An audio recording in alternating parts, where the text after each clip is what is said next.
मेटाबॉलिज्म.टीवी आपका स्वागत है, जो चयापचय और स्वास्थ्य के बारे में सही जानकारी का स्रोत है। चीनी और मिठाइयों के प्रति अत्यधिक घातक आकर्षण। मैं फ्रैंक सुआरेज हूं, मोटापे और चयापचय के विशेषज्ञ हैं, और आज मैं तुम्हारे साथ एक खोज साझा करना चाहता हूं, बताती है जो इसे समझाता है। शरीर में दर्द क्यों होता है या ऐसा महसूस कर सकते हो?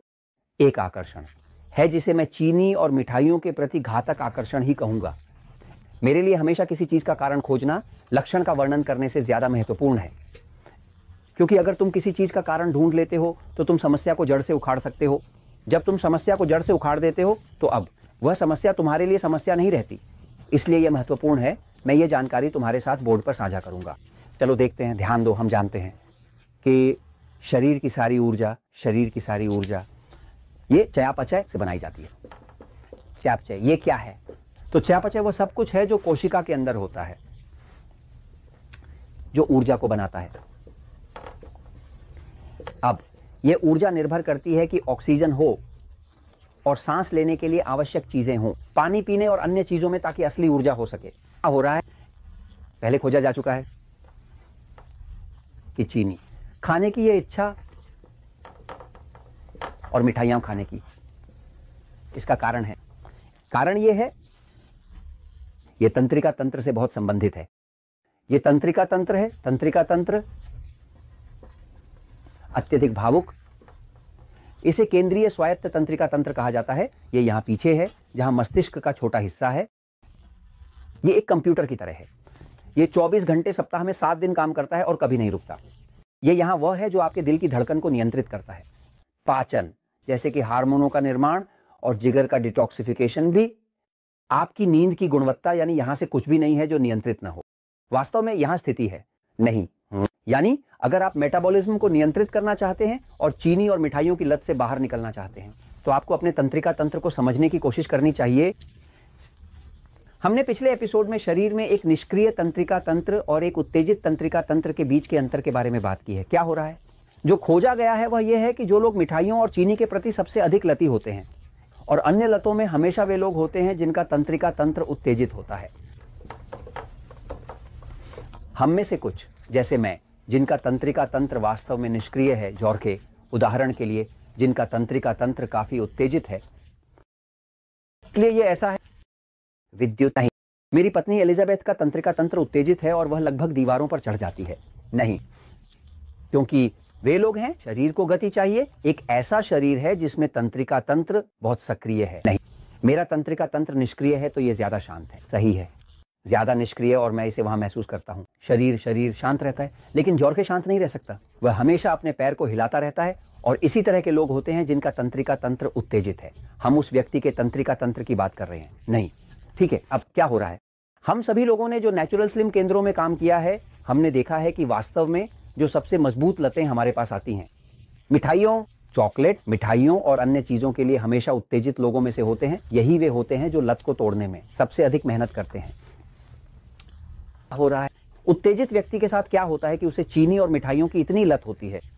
अगर आप जानना चाहते हैं आपके शरीर का तंत्रिका तंत्र किस प्रकार का है और आपको संदेह है, तो मेटाबॉलिज्म.टीवी पर जाएं, जो यूट्यूब पर है। यूट्यूब चैनल मेटाबॉलिज्म.टीवी पर एपिसोड नंबर 199 को खोजें। इस एपिसोड में मैं आपको तंत्रिका तंत्र की 5 विशेषताएं बता रहा हूं जो उत्साहित हैं। अगर आप इनमें से किसी भी एक पर हां कहते हैं, तो आपका तंत्रिका तंत्र उत्साहित है। चाहे आपके पास 1 हो, 2 हो, 3 हो, 4 हो या 5 हो, कोई फर्क नहीं पड़ता। अगर आप कोई भी नहीं बताते, तो आपका तंत्रिका तंत्र निष्क्रिय है। तो बाद में मुझे मत कहिएगा कि आप आधे आधे हैं। सही है, क्योंकि आप नहीं हो सकते। कोई भी आधा गर्भवती नहीं हो सकता। वह पूरी तरह गर्भवती है या नहीं। तो मूल रूप से यह आसान है। आप एपिसोड 199 को देखेंगे कि क्या आपने इनमें से किसी पर हां कहा है, तो आप जानते हैं कि आपका तंत्रिका तंत्र उत्साहित है। अब क्या हो रहा है? जो व्यक्ति उत्साहित है, उसके साथ क्या हो रहा है? जिसका तंत्रिका तंत्र उत्साहित है, जिसके पास इतना चीनी या मिठाई की लत की समस्या क्या है, मैं समझाता। उत्तेजित तंत्रिका तंत्र। अब यह पता चला है कि उसका खून क्षारीय है। अधिक क्षारीय का मतलब है अधिक ऑक्सीजन होना। क्या आप मेरी बात समझ रहे हैं? और निष्क्रिय में अम्लीय रक्त होता है, जिसका मतलब है कम ऑक्सीजन। आप सोचेंगे कि अधिक ऑक्सीजन होना बहुत अच्छा है। हालांकि ऑक्सीजन एक महत्वपूर्ण तत्व है, लेकिन जब यह अधिक हो जाता है तो यह नुकसान पहुंचाता है, क्योंकि यह मुक्त कण और अन्य चीजें बनाता है। उदाहरण, एक समय था जब नवजात शिशुओं को जब वे पैदा होते थे उन्हें ऑक्सीजन के एक कैमरे में रखा जाता था, जब तक कि नहीं देखा गया कि कई शिशु अंधे हो रहे हैं, और इसका कारण था कि अधिक ऑक्सीजन उनकी पुतलियों को जला देती है। यानी ऑक्सीजन बहुत अच्छी होती है, लेकिन यह सही मात्रा में होनी चाहिए, न तो बहुत अधिक और न ही बहुत कम। हो रहा है उत्तेजित तंत्रिका तंत्र। यह आमतौर पर क्षारीय रक्त का पीएच होता है। रक्त क्षारीय होता है और निष्क्रिय अम्लीय होता है। क्या हो रहा है? क्षारीय रक्त वह रक्त है जो वास्तव में आदर्श रूप से पीएच स्केल पर 7.46 के बराबर होना चाहिए। यह बिल्कुल सही है, सही। यह पीएच स्केल, जिसका मतलब है हाइड्रोजन का संभावितता, वह है जो अम्लता और क्षारीयता के स्तर को बनाए रखता है। एक ऐसा शरीर जिसमें रक्त बिल्कुल सही हो, ना तो बहुत अम्लीय और ना ही बहुत क्षारीय, वह 7.46 पर होगा। 7.46 थोड़ा सा क्षारीय है और उसी बिंदु पर एकदम सही ऑक्सीजन आपूर्ति का निर्माण होता है।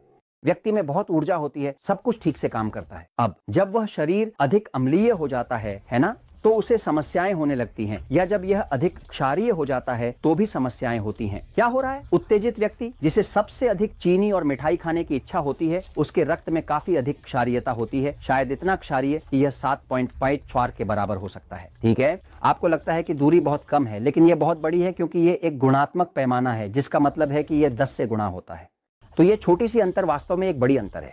इस बिंदु पर यहां पर बहुत अधिक ऑक्सीजन भी है, लेकिन क्या है, यह व्यक्ति हमेशा लौटने की इच्छा महसूस करेगा, वापस आने की। आदर्श बिंदु जहां इंसान सबसे अच्छा महसूस करता है, क्या खोजते हैं? खैर, हमने पाया यह डॉ जॉर्ज वाटसन द्वारा खोजा गया था, जो उन शोधकर्ताओं में से एक हैं जिनका मैं सबसे अधिक सम्मान करता हूं, और मैंने वैज्ञानिक रूप से इसे साबित कर दिया है। यह सही है, और यह है कि मूल रूप से वह व्यक्ति जिसका तंत्रिका तंत्र उत्तेजित होता है, वह हमेशा एसिड की तलाश में। अम्लों का क्या? जब अम्ल डालता है, वह आदर्श बिंदु के करीब पहुंचता है, उसे बेहतर महसूस होता है। अम्ल क्या होते हैं? तो अम्ल क्या है? चलो यहां उन सभी अम्लों को लिखते हैं जिन्हें यह व्यक्ति खोजता है। ठीक है, ये अम्ल है। जिसमें चीनी शामिल है वह एक अम्ल है। मिठाइयां अम्लीय होती हैं, जैसे कॉफी, यह एक अम्ल है। कोका कोला, सोडा, ये अम्ल है और ये अम्ल है। क्यों? क्योंकि इनमें फास्फोरिक एसिड होता है, सभी में होता है, जो जीभ पर चुभन देता है। शराब भी एक अम्ल है। तो फिर क्या होता है? हमारे पास जो व्यक्ति उत्तेजित तंत्रिका तंत्र का होता है, उसकी मजबूत लतें होंगी। शरीर उसे बहुत सारी चीनी, बहुत सारी मिठाइयाँ और बहुत सारे परिष्कृत कार्बोहाइड्रेट्स की मांग करेगा। तो जब हम यहाँ इस सूची को देखते हैं, इस सूची को यहाँ इस सूची को यहाँ देखते हैं, है ना, खाद्य पदार्थों के बारे में जो वजन बढ़ाते हैं ना, वजन बढ़ाने वाली चीजें क्या है? मधुमेह नियंत्रण के दुश्मन खाद्य पदार्थ, वजन बढ़ाने वाले खाद्य पदार्थ। वे बात कर रहे हैं ब्रेड, पास्ता, आटा, चावल, केला, आलू, कंद, अनाज, चीनी, मिठाइयां, चॉकलेट, दूध, फलों के जूस, मीठे सोडे। यह प्रकार के खाद्य पदार्थ हैं जो एक उत्तेजित शरीर सबसे अधिक मांगता है। क्यों? क्योंकि इस प्रकार के खाद्य परिष्कृत कार्बोहाइड्रेट्स ग्लूकोज में बदलते हैं। ग्लूकोज किण्वित होकर लैक्टिक एसिड बनता है, और लैक्टिक एसिड उत्तेजित तंत्रिका तंत्र वाले व्यक्ति के रक्त को अच्छा महसूस कराता है। तो मूल रूप से जान ले कि उस लत को तोड़ने के लिए सबसे पहले जो करना है वह है पोटेशियम का सेवन शुरू करना और मैग्नीशियम। ठीक है, कोई भी मैग्नीशियम आपके लिए फायदेमंद होगा। हम एक ऐसा उपयोग करते हैं जिसे मैजिक मैग कहते हैं, जो बहुत अच्छा है ना, क्योंकि यह बहुत अच्छी तरह अवशोषित होता है। यह मैग्नीशियम साइट्रेट है, लेकिन शानदार। और हम एक पोटेशियम का उपयोग करते हैं जिसे हम नेचुरल स्लिम में कैटसॉर्ब कहते हैं, जो भी पोटेशियम साइट्रेट है, क्योंकि साइट्रेट का रूप बहुत अधिक अवशोषित होता है। कम से कम यही क्लिनिकल अध्ययन दर्शाते हैं, है ना। अब आपके शरीर में पोटेशियम और मैग्नीशियम डालने का एक तरीका है कि आप सब्जियों के जूस पीना शुरू करें। अगर आप ताजे सब्जियों के जूस पीते हैं तो यह पोटेशियम और मैग्नीशियम से भरा होता है, और आप देखेंगे कि अचानक आपकी मिठाइयों की इच्छा कम होने लगती है, क्योंकि यह तंत्रिका तंत्र को शांत करता है। अब दूसरी चीज आपको करनी चाहिए, अगर आप अपने शरीर में पोटेशियम चाहते हैं तो आप नींबू पीना शुरू करें। नींबू पोटेशियम से भरा होता है, थोड़ा मैग्नीशियम होता है, सबसे ज्यादा पोटेशियम होता है। अन्य चीजें हैं एल पोदेर देल मेटाबॉलिज्मो, पुस्तक पढ़ें। इसमें एक अध्याय है जो आपको बताता है कि आदत को कैसे तोड़ना है। तो आप सप्लीमेंट लेना शुरू करते हैं, पोटेशियम, मैग्नीशियम, सब्जियों के जूस, और अचानक आप देखेंगे कि आप बेहतर महसूस करने लगते हैं। आपको इच्छाएं नहीं होती, आप एक मिठाई देखते हैं और उस पर कूदने का मन नहीं करता है। अपनी आदत को तोड़ें, एक अध्याय है, नाम कैसे आदत को तोड़ें, और इससे आप स्थिति को पूरी तरह से नियंत्रित करते हैं। और देखिए, चीनी और मिठाइयों की लत पूरी तरह से चली जाती है, जो वैसे भी एक जानलेवा लत है। और मैं ये आपको बताता हूं, क्योंकि सच हमेशा जीतता है।